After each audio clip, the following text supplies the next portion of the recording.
Hi, welcome. I'm glad you're here. We're back. We're on episode number 8 of Ideas in Motion, which is bringing together your body as an ecosystem, mind, body, and purpose, and bringing everything, all of your goals together as one unit, not as a practice of balance, but just paying attention to all of your entire ecosystem of your body as you move towards your goals. So today the topic is how to maintain a healthy body weight at any age. So I haven't really talked much about body on this show since we started, and I figured it's probably a good time to be now as any as we're heading into the summer. And I don't talk about this in a way of losing weight. I'm talking about healthy body weight. Like, I remember when I'm going to share with you 3 tips on how to do it. But first, I want to share with you a story, because that's what we do here on the show, and that's why we record it live as well. So thanks again for tuning in live. Okay, I was 8 years old, right? I started playing baseball. That was the first time I had ever really done anything physical. I mean, I did a little bit of ballet before that, but once I saw my body image next to all the other little ballerinas, I felt completely awkward and out of place. And I asked my mom to quit, and she let me quit because I didn't tell her why. I didn't want her to feel disappointed in me. Not really disappointed in me, but I didn't want her to feel bad for me, that I was hurt. I just didn't want my mom to feel my pain. And I find that now, as I'm older, I reflect on that, and I was like, wow, I was aware that, going home and telling my mom that I'm getting teased is going to affect her. So that was kind of like my self-awareness started very, very young. So, anyways, I played slow pitch, and that was like one of my very first sports. And I would get up to the plate, and I'd have my baseball ready to go, and I'd hear everyone say, "Heavy hitter." And I was a really good hitter. Like, I would just like, wow, home run all the time. But I'd still have to run, and I'm running, and it hurts, and it's like I feel like I'm like thundering from base to base.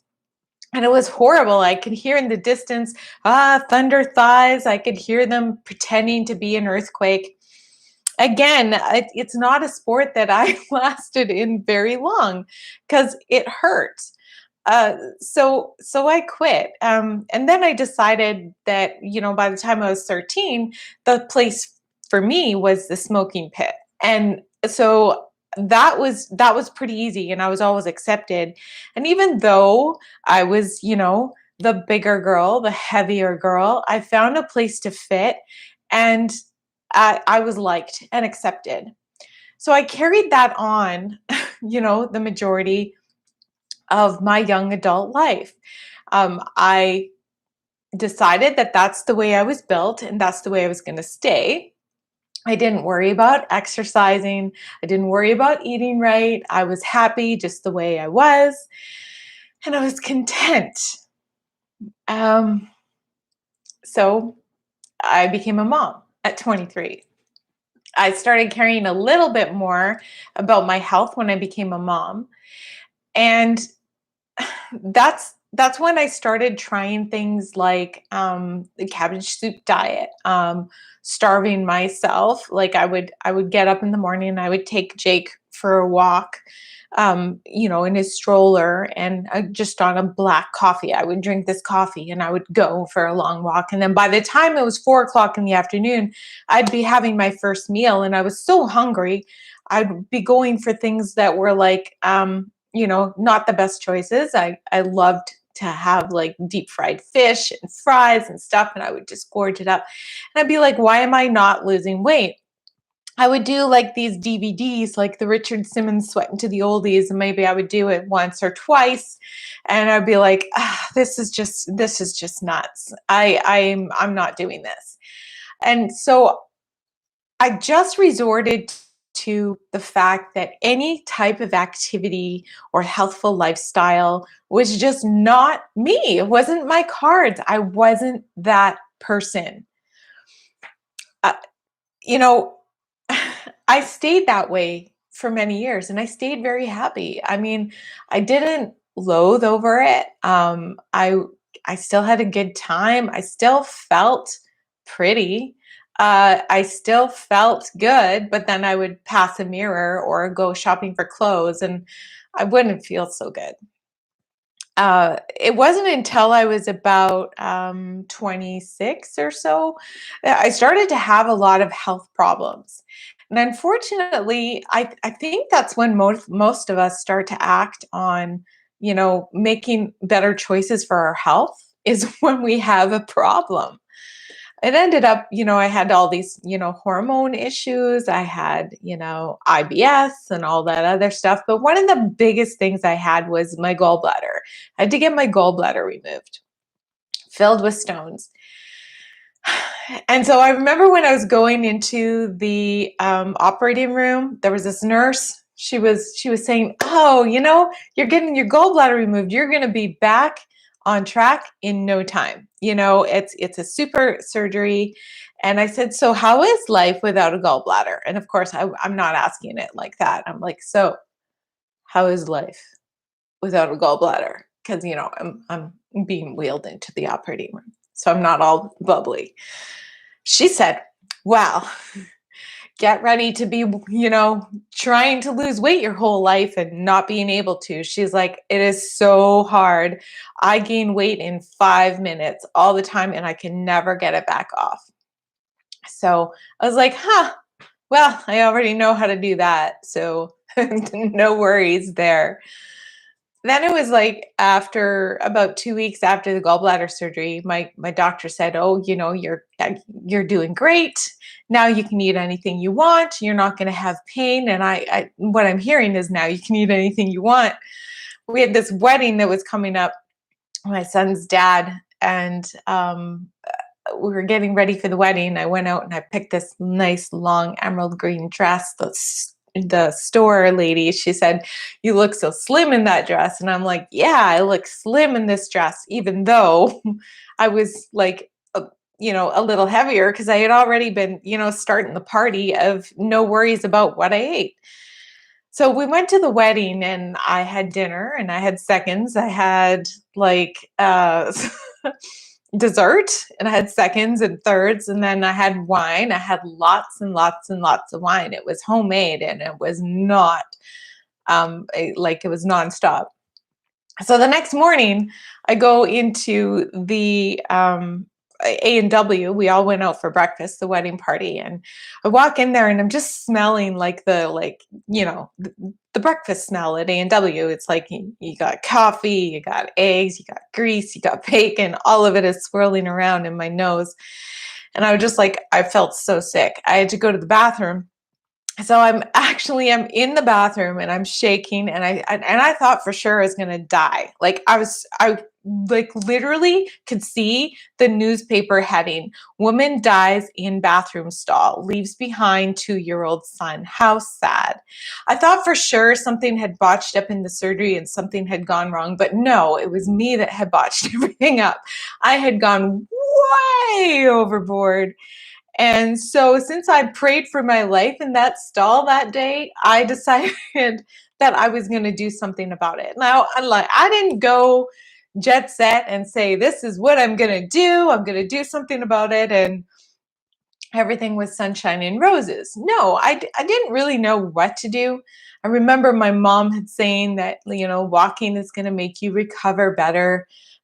So I knew that I could do that. I could walk my son down to school because I didn't have a car anyway. So I would normally just walk him the 3 blocks to school, and I would go home. And I decided I'm going to add to that since I have time. So I started walking him to school, and I started adding a 30-minute walk, and I would come home.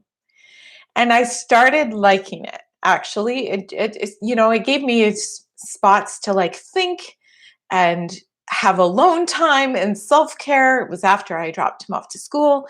And I would usually get ready to go to work.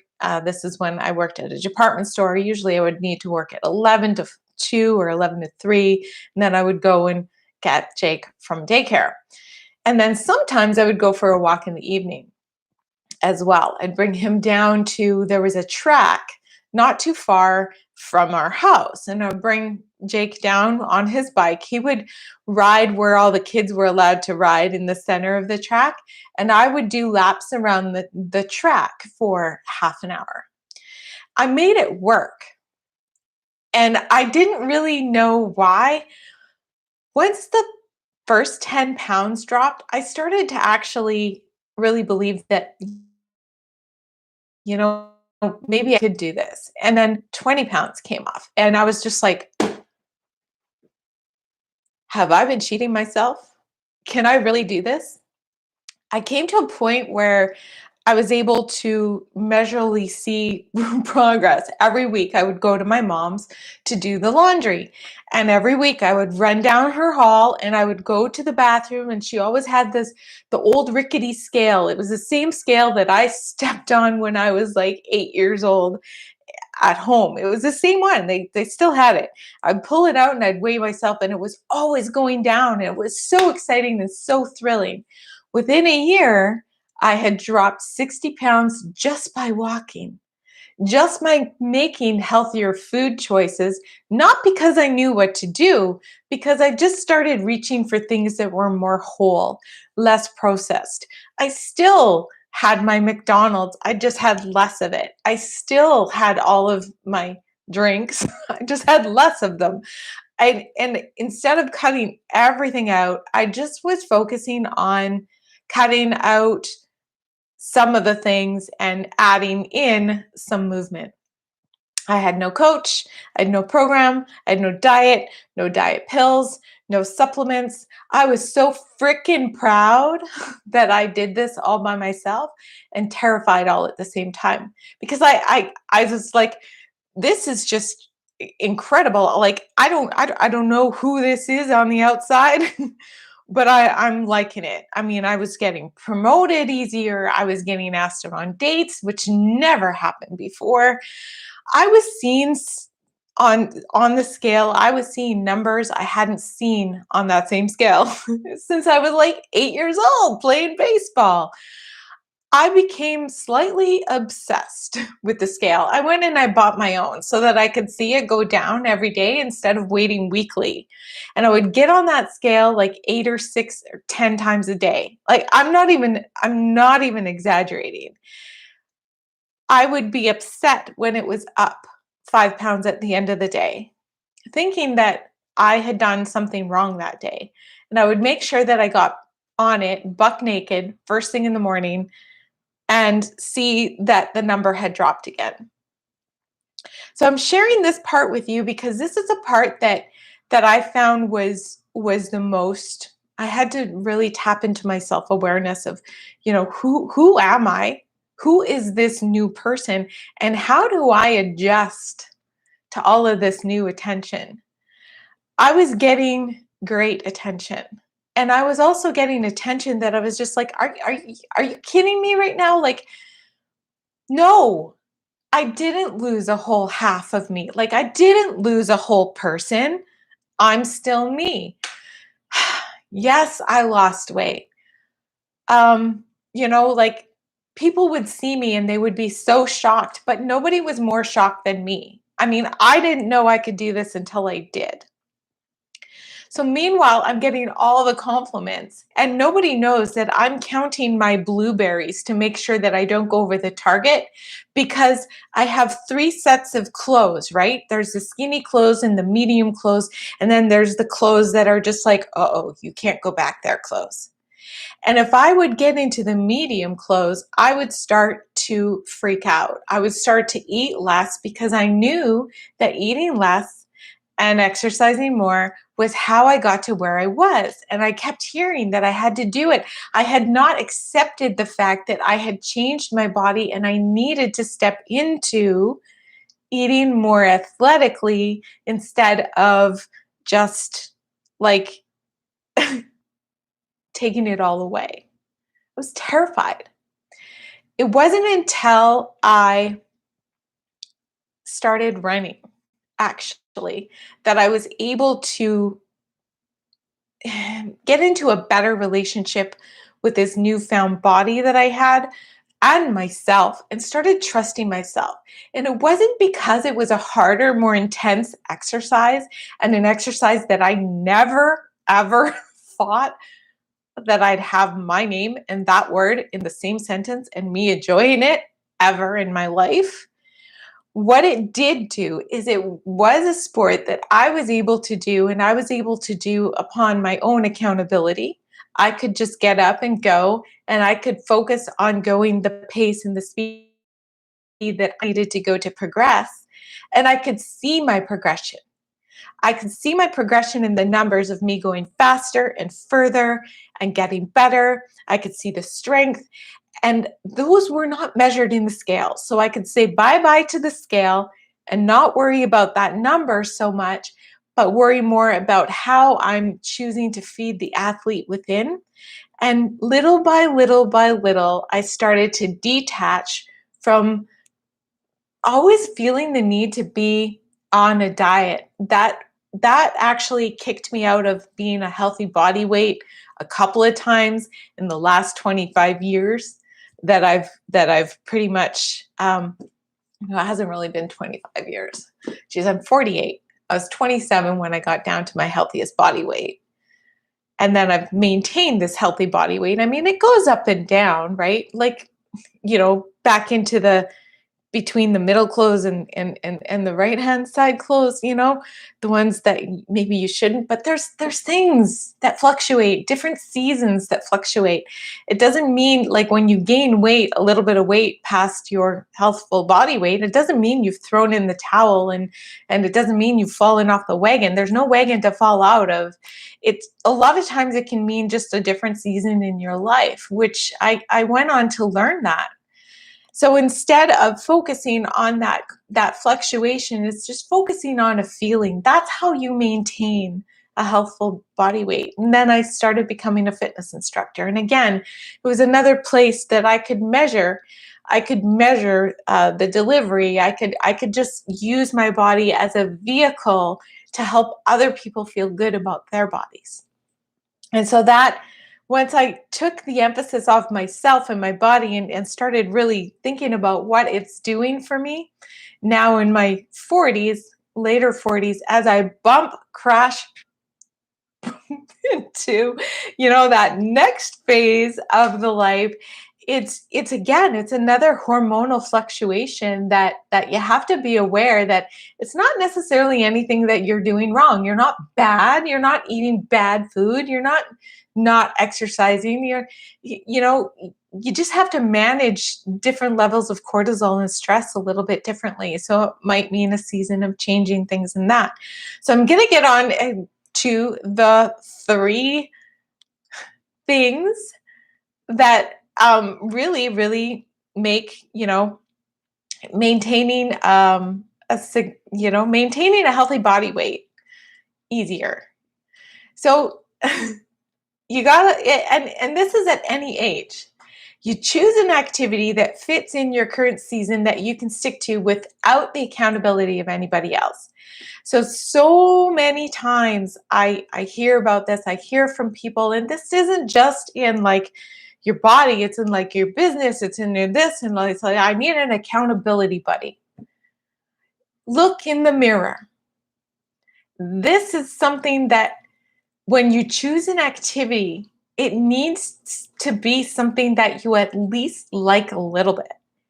Because if you're doing the activity based on somebody else's wants, needs, desires, and then for whatever reason, they have a different season in their life and they're not there for you anymore, and you despise the activity that you're doing, you're not only causing stress, but you're not going to stay consistent with it.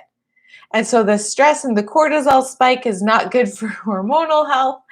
And then you're letting yourself down, which is not good for hormonal health. It's more stress.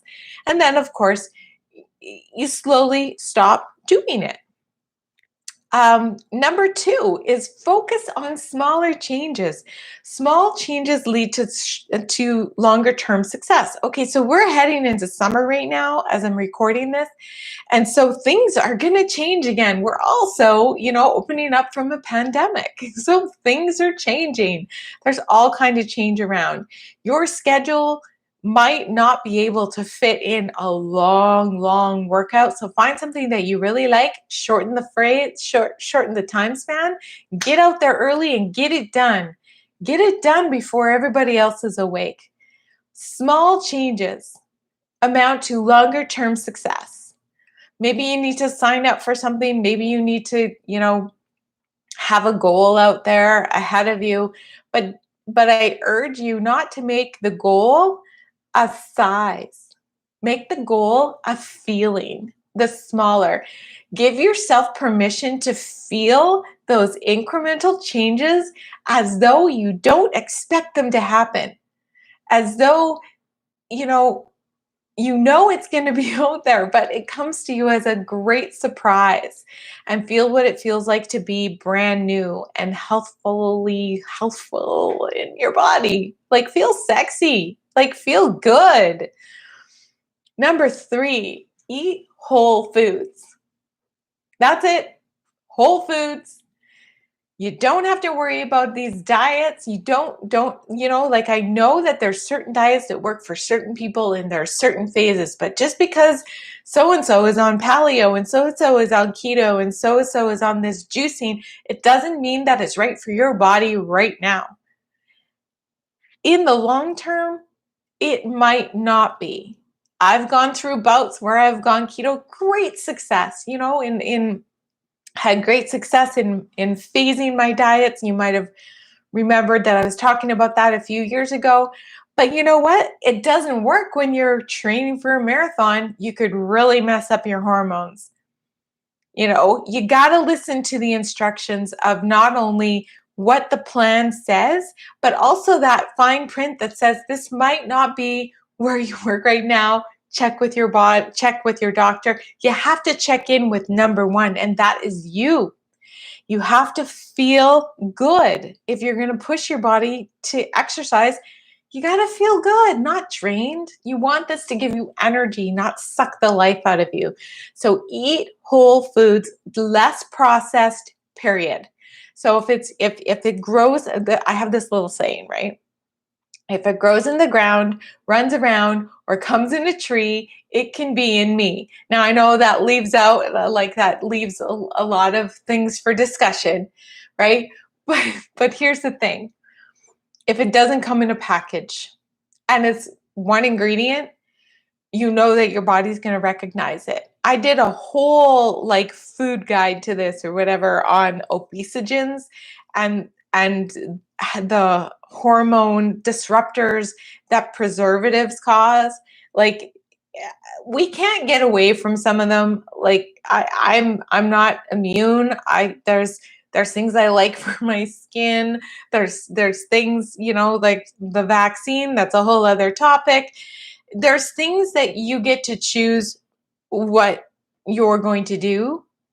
And then there's some things that, for sure, maybe you don't need that brand of cracker because it has 20 different ingredients in it, or whatever. There's, the more unprocessed you go, the better it is for your body, your brain, and just the way things move through you. So your body is like an ecosystem. You've heard me say this before. It's mind, body, and purpose, and it all works together as one. So if you're thinking about this and how this specific layer is all going to work as one, like I say, well, you think about how this is something for your body. So getting your mind engaged at the small wins is a mindset boost. It's a confidence boost. It feels good to say, yay, I win, right? Moving the energy through your body helps your mind work harder at positive things, bringing positive energy out into the world. Now, for your purpose, that matters. That matters for you to stand up and do what you want to do for your life. Whether the purpose in this moment is helping your neighbor or launching that podcast or whatever that may be, opening your business, opening your store, writing that next article. There is purpose in that. Your purpose is always with you. So the way you're able to have that ecosystem that you are flow together is to keep all of those moving. I could talk about this topic forever. I have a lot of experience in it. I know what it's like to be on both sides, to believe that you are meant to be one way, and then to shock yourself and realize I didn't know I could do that until I did it. Like, I legit, you could not tell me that I could have done that and I would not have believed you. So there's this delicate balance of pushing yourself towards that edge and not doing anything at all. And what happens if time's going to pass anyways, so just get up and go for a walk, right? Enjoy it. Let everything breathe through you. And yeah, so that's basically how you do it. It's not it's not easy, but it's also not difficult. Like, it's simple, but it's not necessarily easy. All right. So that's it for today. And I thank you for joining me on this beautiful day. And I will see you again next week. Oh, yeah. I was a little late filming today because we are certainly in a heat wave here.